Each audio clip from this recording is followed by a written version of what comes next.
I'm standing where in 2017 the creek fire swept through here on an early December morning. So early, in fact, the people that lived near here barely had time to evacuate before their homes were on fire. 9 homes were destroyed just half-mile from here.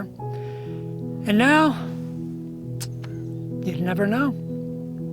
A hopeful lesson to keep in mind, I think. I'm showing some of the hikes that are available to us after the recent Los Angeles fires destroyed so many trails. And this is a good one because it takes us up a seldom traveled fire road to a beautiful mountain summit that's seen more often by hang gliders than hikers.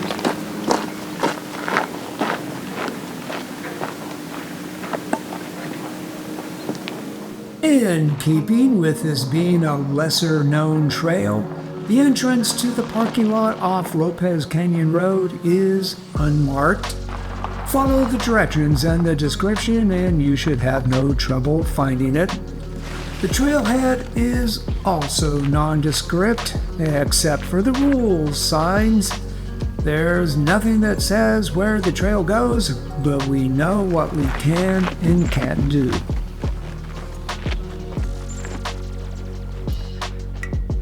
This hike up Kagel Mountain is an up and back route, 10 miles and approximately 1,200 feet elevation gain. There is a shorter 6-mile route, which we'll get to later. This hike is perfect on cooler weather and during the winter.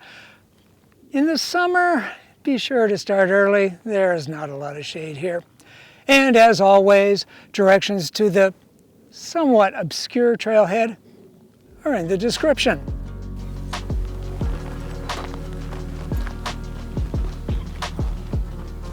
The route starts out as single track for about a half mile as it climbs past Upper Kagel Canyon. For a few moments, we get a glimpse of Kagel Mountain, which is off to the left. Depending on the season, the trail may be cleared or overgrown. In any case, watch for rattlesnakes. But isn't that the de facto warning for most of Southern California? And speaking of cautions, the path soon comes across this road, veering off to the right, but don't take it. It runs through private property. Just a few feet from that junction, we come to a locked gate where we start ascending Kagel Truck Trail, a well-graded fire road for the next 3 miles. I do like a good climb up a mountain. Doesn't have to be anything technical or dangerous. And this fire road is the very definition of safe. No, there's just something about the relative challenge of going uphill and proving gravity doesn't have any hold on me. Okay, that's not totally true, but you get my point.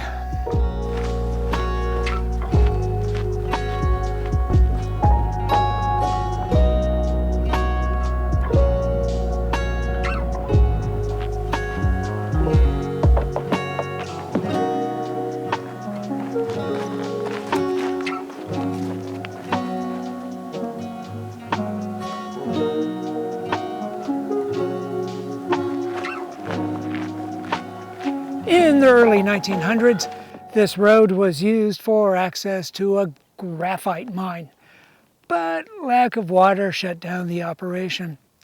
By the way, graphite is that black stuff that goes inside a pencil, a pre-cell phone technology. Anyway, if you look closely enough, you might be able to find a chunk or two of graphite alongside the road. At least I did once.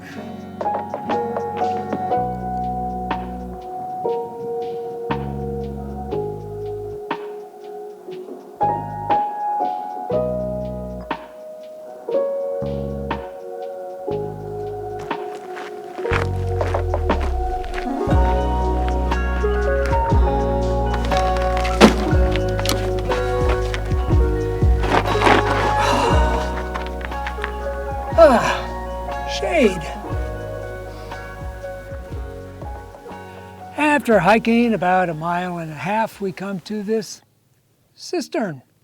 For extra credit, you can go behind the concrete tank, up a used trail to the top of a ridge, then turn left and follow the sometimes steep path to the top of Lime Rock Peak. The round trip will add about 2 miles to your trip.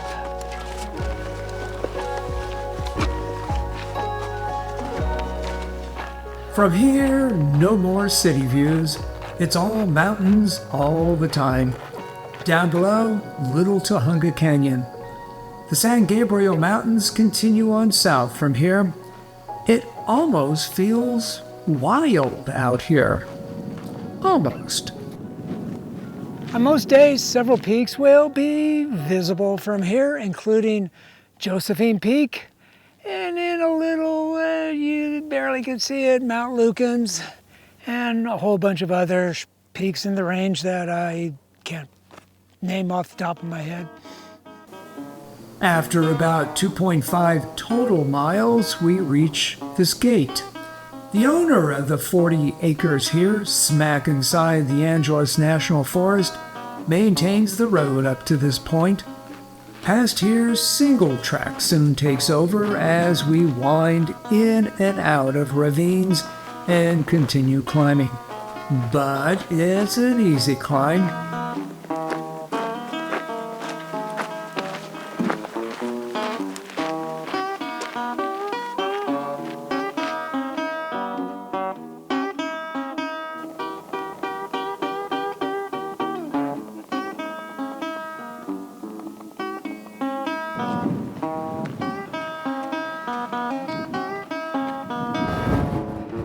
At 3.5 miles, we come to a junction with another road at a sometimes windy place called Buck Junction, where there's an alternate route.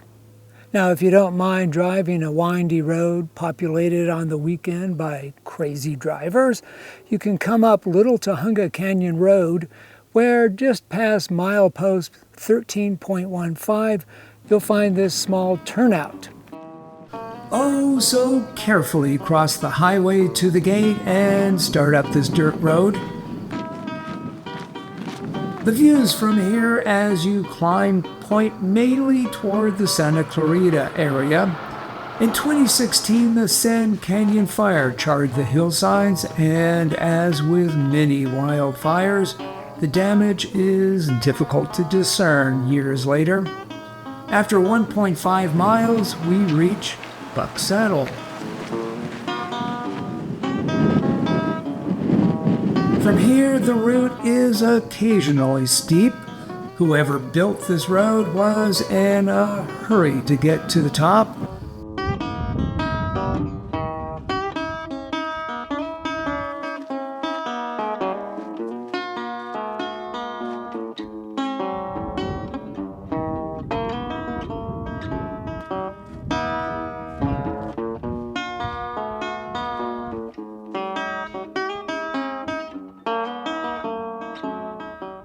You'll start to feel like you're really climbing a mountain as the road nears the peak.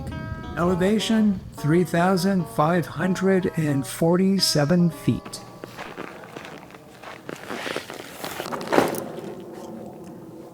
So civilized. How many mountain peaks do you know have picnic tables? From here, the views are 360 degrees. Desert, mountains, San Fernando Valley. Time your trip on a clear day, you'll be able to see Catalina Island and downtown Los Angeles.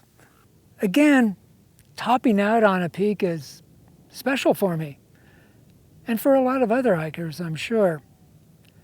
Maybe it's looking back down on where you came from and seeing how far you've gone.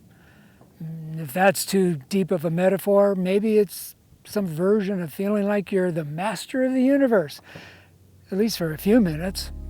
It's a shift in perspective. See another world within your world. Get a view of the intricacy of the ridges, canyons, and valleys that you miss from the bottom. And with the winds blowing just right, we meet a group of people who have a different idea of how to get down from the summit. They've been hang gliding and parasailing here for about 40 years, and Kagel Mountain is considered one of the best places for this sport.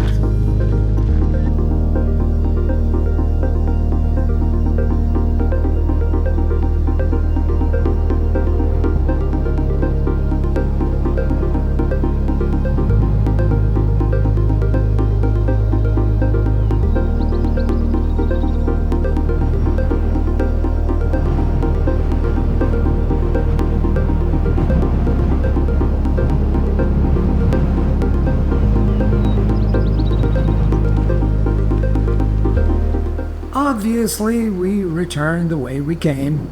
Make a note that about 1.5 miles from the peak, look for this sign and turn right to get back on the Kagel Truck Trail.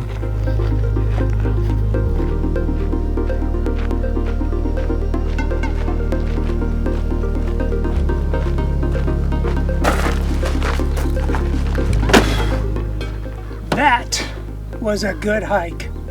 Now, before we fade to black, keep in mind that if you choose the 10-mile version of this trip, the parking lot gate is locked a half hour after sunset.